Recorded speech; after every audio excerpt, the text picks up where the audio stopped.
After my sixth cup of coffee, curled into mathematically improbable dimensions in a library chair, over a report due in 1 hour, I ask myself, what even is work? Some of us would define it as being hunched over revenue statements for the month. Others might say it is providing service to people or places in need.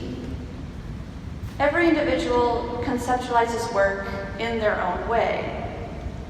When I first came to Dickinson, I immersed myself in activities both inside and outside the classroom to find out what my notion of work was.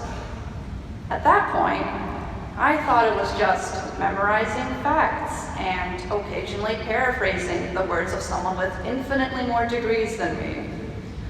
But that can only get you so far.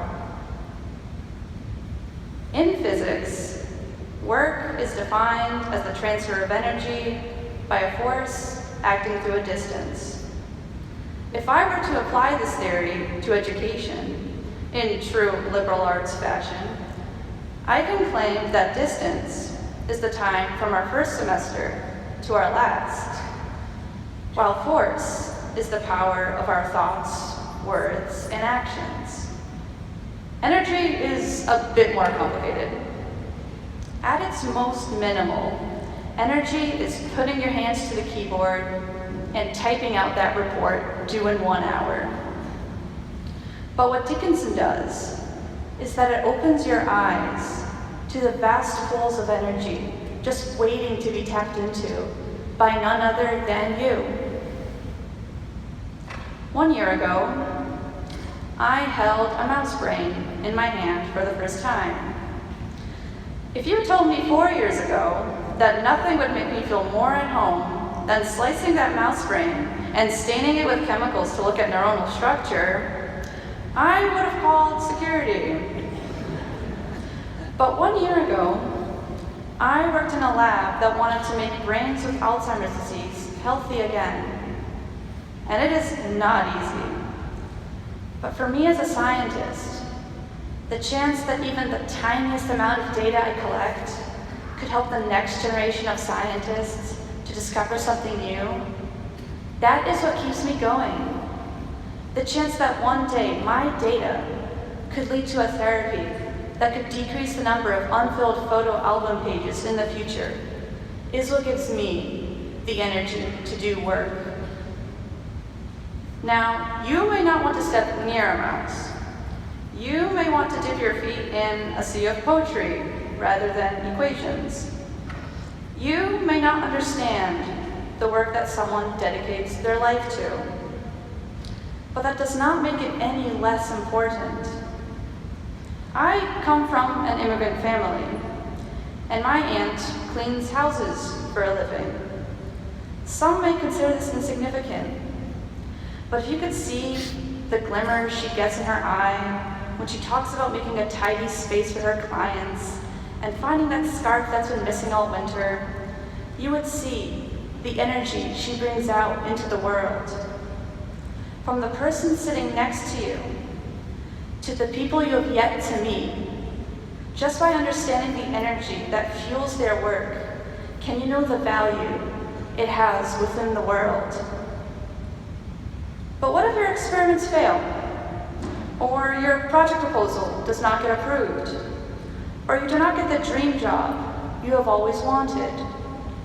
These are all forces that can push us back.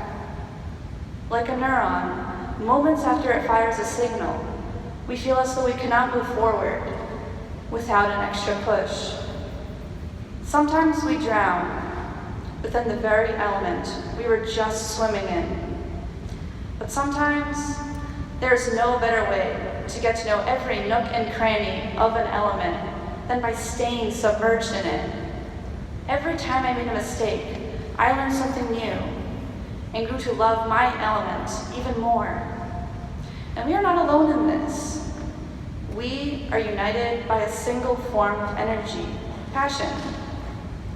Just like those who go out into the fields to harvest and work in a row, as in Marge Piercy's poem, We carry out our work together. We revise each other's work, inspire each other, and support each other when these setbacks happen. So why do we repeat that experiment again and again? Why do our fingers trace the notes of a symphony for hours on end? Because why do we keep trying after we fail? Because that slight chance of advancing our work to a point where it might make someone else's life a little bit better is more than enough. If we speak with fear today, someone will speak without fear tomorrow. If we make a spark, someone will start a fire. So I ask of you, graduating class of 2019, to surround yourselves with not only the element that fills you with that bright, ever-expanding energy, but with people who do the same. Work with others to bring that energy into the future. Become the brightest you can be, and light a path for others to follow. Because this is work, and it is yours.